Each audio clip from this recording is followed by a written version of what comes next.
Football is a beautiful game, and the greatest respect the beautiful game can give to the greatest player of all time is by pushing him to his limit, testing him to his limit in his quest to achieve the ultimate prize, which is the World Cup. And that's exactly what we saw in the greatest final of all time. Lionel Messi and his Argentina side were pushed to their limit in the final, and they still came out on top and won the World Cup, ending any doubts whatsoever whether they deserved it or not, because they absolutely did. After the battle that they had, they absolutely deserved it, ending any doubts whatsoever whether Messi deserved it or not, because he absolutely did, with the performance that he had in the game and the impact that he had on Argentina's road to the final and their actual achievement of winning the World Cup. Ending all sorts of debates about who is the greatest of all time, whether he will be remembered as the player who was arguably the best but never had it in him to win the World Cup. Ending everything, the beautiful game came to its culmination in the most beautiful way possible. And it was not a likely outcome, because Argentina were not the most favorite to win the World Cup. They were not even the favorites to win the final before the start of the game, because France are arguably a better side on paper. But the way they played, the way Scaloni managed this team, the way Messi led this team, the way every Argentine player played for their captain, played for their team, played for their jersey, it's absolutely incredible. So many players to mention here. Emi Martinez, of course, for his heroics throughout the competition. Rodrigo de Paul, the warrior. He covered everything on the pitch. He did the defensive side of the game, which Messi does not do. He covered up for Messi's defensive inabilities. McAllister, what an incredible tournament he had. Player from Brighton, amazing tournament. Enzo Fernandez, the young player of the tournament, he was awarded, and rightly so, in my opinion. And everybody in this team, from the bench to the management, deserves a huge credit for that, especially Scaloni. The way he managed this team. Every game Argentina played in this tournament, he showed that he's tactically so brilliant. He's always able to plan ahead of the game, and he's always able to utilize the weaknesses of his opponents. And that's exactly what he did in this final as well.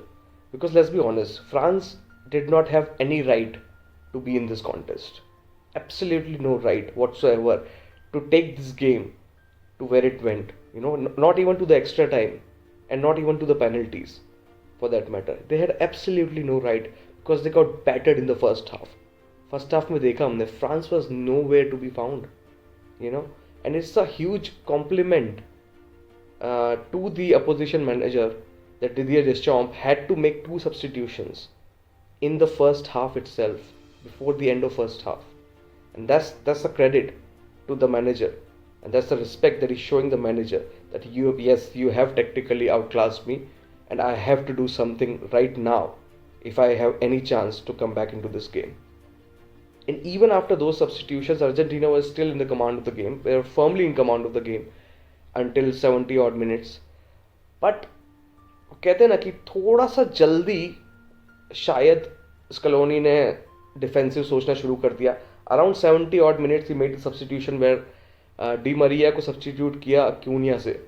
थोड़ा सा defensive substitution है obviously, and Di Maria was causing havoc on that right hand side of France all day long. He had Koundé in his pocket. Dembele, उनको पता है कि defensively yes he's there, but he's not actually there. He's not actually going to defend. और इतना aptitude है भी नहीं उसमें कि defend कैसे करना है, डी मरिया को mark कैसे करना है.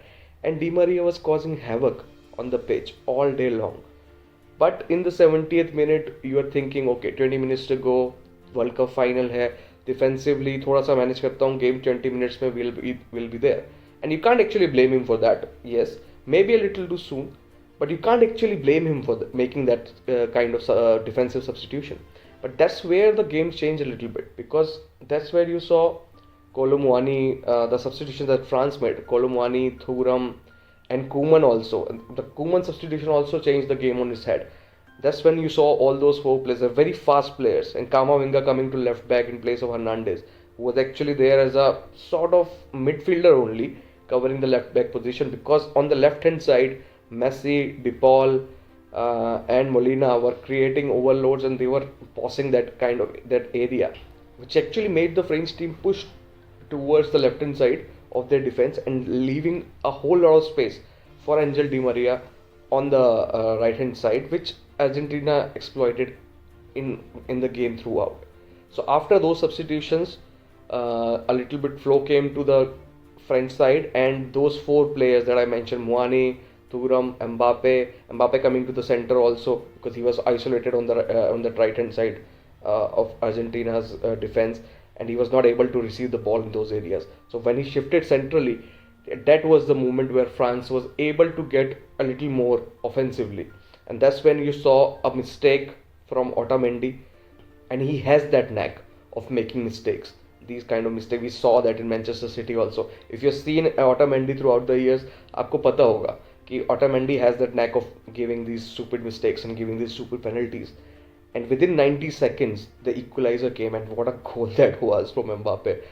All credit to Kylian Mbappe, making this final, making such a statement in this final, scoring a hat trick.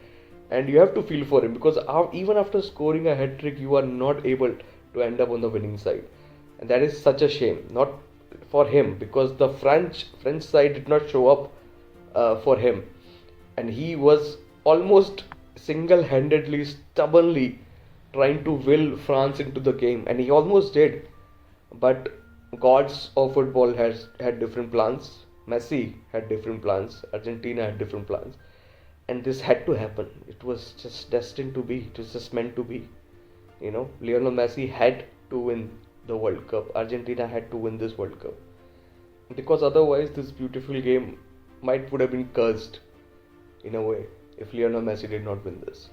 So, it's just surreal, this feeling, because Messi has given football fans all over the world so much. It's not even describable. I mean, I'm not going to even attempt to describe what Messi gives and what Messi means to the football and to the football fans all around the world. He has to be the most loved footballer all around the world, arguably, because there are always going to be haters. There are always going to be people who are going to say, well, someone else is better than him. Still, even after winning the World Cup, I cannot imagine how these people, let's not even talk about them, but there will always going to be detractors. But most football fans in the world who view it with an objective eye, with an eye to enjoy the game, to be entertained in the game, they see Messi as this player who is just incredible and has given us so many moments in the game. He's just magic. This kind of player does not come along most often in the history. Maybe once in a century or so. We saw Maradona before him. We didn't see him, but Maradona was supposedly in that class. But even Maradona was not loved throughout the world. He was loved in Argentina, of course, but he was hated by Barcelona because of his history there. And he was loved in Napoli, where he played and actually rose that club to the top level. Napoli before Maradona and after Maradona is a completely different story, if you know the history a little bit, because he helped them win 2 titles, 2 Scudettos, and 1 Champions League. But he was still hated in Italy. He was loved in Napoli, but hated in Italy. So, in terms of how many people actually love Messi, it's just incredible because he is the most magical athlete on the planet, hands down. Pick any sport of your liking. I don't think you will find one player that means so much to a game than what Messi does. And it's just beautiful. It's just, what a feeling, It's just relief because we always knew, all of us, people who love Messi, we always knew he's going to do it. But still, because you don't know, because life is not fair, so you never know if it's going to happen or not. And regardless of it being an eventuality, we would always have loved him regardless. But it's just a beautiful thing that it has happened, so that he can now have that in his conscience, and in that, and he can now be at peace with himself and with everything that he's achieved in the game. And I can talk about tactics. I can go deep into how Scaloni managed to win the game, how France was able to capitalize on the mistakes that Argentina made, and how Deschamps actually changed the system to affect the game a lot better. But it's not about that today. I just don't feel like taking a deep dive into tactics and everything, because this means more than anything else in the world. Absolutely incredible that it happened, and absolutely grateful that we were able to see it. So thank you, Emi Martinez. What a save, by the way. 128 plus third minute, one on one with Moani. If that save didn't happen, Argentina wouldn't win. Man, warrior. Thank you, Rodrigo De Paul. Thank you, Alexis McAllister. Thank you, Enzo Fernandez. Thank you, Argentina. Thank you, Lionel Scaloni. And most importantly, above all, thank you, Lionel Messi, for completing football in the most beautiful way possible. Until next time, Jai Shri Mahakal.